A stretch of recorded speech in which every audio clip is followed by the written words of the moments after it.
8 മാസത്തെ തുക കുടിശ്ശികയായതോടെ കോഴിക്കോട് മെഡിക്കൽ കോളേജിലേക്കുള്ള മരുന്ന് വിതരണം നിർത്താനൊരുങ്ങി വിതരണക്കാരുടെ സംഘടന. നിലവിൽ ക്യാൻസർ അടക്കമുള്ള രോഗങ്ങൾക്കുള്ള മരുന്നുകൾക്ക് രൂക്ഷമായ ക്ഷാമമാണ് ആശുപത്രിയിൽ അനുഭവപ്പെടുന്നത്. ക്യാൻസർ ചികിത്സയിൽ അത്യാവശ്യമായ ആൽബുമിൻ പോലുള്ള മരുന്നുകൾ വലിയ വില കൊടുത്ത് പുറത്തുനിന്ന് വാങ്ങേണ്ട അവസ്ഥയിലാണ് രോഗികൾ. സാനിയോ മനോമിയുണ്ട് വിശദാംശങ്ങളുമായി. Saniyo, good morning. ഈ മെഡിക്കൽ കോളേജ്, കോഴിക്കോട് മെഡിക്കൽ കോളേജിലാണ് ഇത്തരമൊരു ദുരവസ്ഥ.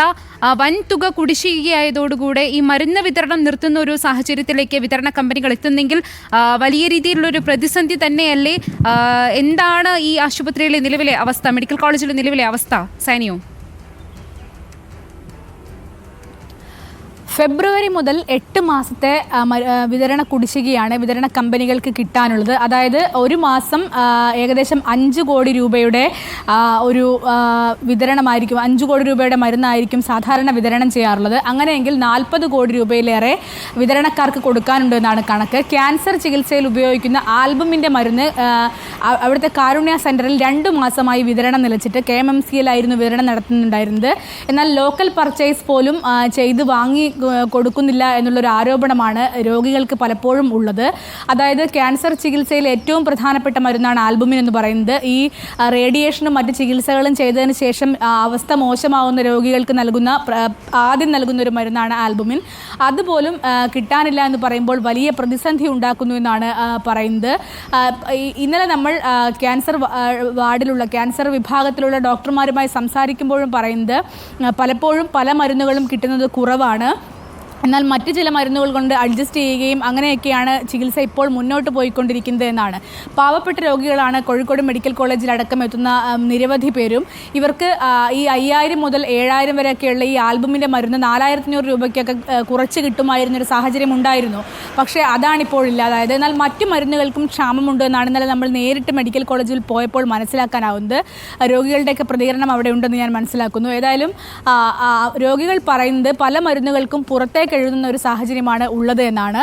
ഇത് സാധാരണക്കാരായ രോഗികളെ വലിയ രീതിയിലാണ് വലയ്ക്കുന്നത്. ഏതായാലും കുടിശ്ശിക കിട്ടിയില്ലെങ്കിൽ ഈ മാസത്തോടുകൂടി വിതരണം നിർത്തിവെക്കുമെന്നാണ് വിതരണക്കാരുടെ കമ്പനി പറയുന്നത്. സ്റ്റെൻഡ് അടക്കമുള്ള ഉപകരണങ്ങൾ വിതരണം ചെയ്യുന്ന ആളുകൾക്കും ഇത്തരത്തിൽ കുടിശ്ശികയുണ്ട്. പക്ഷേ ഈ മാസം കൂടി ഇങ്ങനെ തന്നെ പോകും. പക്ഷേ അടുത്ത മാസം മുതൽ വലിയ ക്രൈസിസ് ആയിരിക്കും ഉണ്ടാവുക എന്നാണ് വിതരണക്കാരുടെ കമ്പനി അടക്കം അറിയിക്കുന്നത്. സാനിയോ, ഇങ്ങനെയൊരു സാഹചര്യം 8 മാസത്തെ കുടിശ്ശികയാണോ ഉള്ളത് എന്നുള്ളതാണ്. ഇനി ഇത് ഉടൻ തന്നെ ഒരു തീരുമാനം എടുത്തില്ലെങ്കിൽ വലിയ പ്രതിസന്ധിയിലേക്ക് കാര്യങ്ങൾ നീങ്ങും. എങ്ങനെ ഇതിനെ മറികടക്കാൻ കഴിയുമെന്ന കാര്യത്തിലൊരു തീരുമാനത്തിലേക്ക് എത്താൻ ഇതുവരെ കഴിഞ്ഞിട്ടില്ല എന്ന് തന്നെയാണോ മനസ്സിലാവുന്നത്?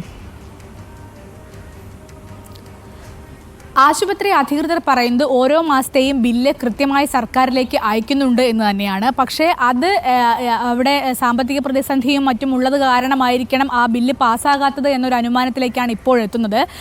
പക്ഷേ ഈ 8 മാസത്തെ ബില്ല് എന്ന് പറയുമ്പോൾ അത് വലിയ തുക തന്നെയാണ്. നേരത്തെ ഇതിലും വലിയ തുകയൊക്കെ ഉണ്ടായിരുന്നു. അത് പലപ്പോഴായി കൊടുത്തു തീർക്കാറുണ്ട്.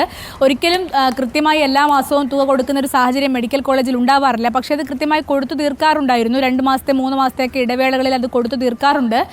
പക്ഷേ ഇപ്പോൾ ഇതൊരു 8 മാസത്തെ കുടിശ്ശികയായിരിക്കുന്നു എന്നാണ് വലിയൊരു ഭീഷണിയായും വെല്ലുവിളിയായും നിലനിൽക്കുന്നത്. ആ കുടിശ്ശികയാണ് തീർത്തില്ല എങ്കിൽ അടുത്ത മാസത്തോടുകൂടി നിർത്തിവെക്കുമെന്ന് ഈ വിതരണക്കാർ തന്നെ പറയുന്നത്.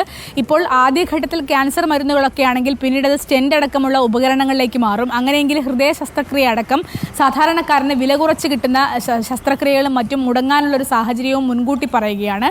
ഏതായാലും ലോക്കൽ പർച്ചേസ് നടത്തി ഈ മരുന്നുകൾ വാങ്ങണമെന്നൊരു ആവശ്യമാണ് രോഗികൾ പറയുന്നത്.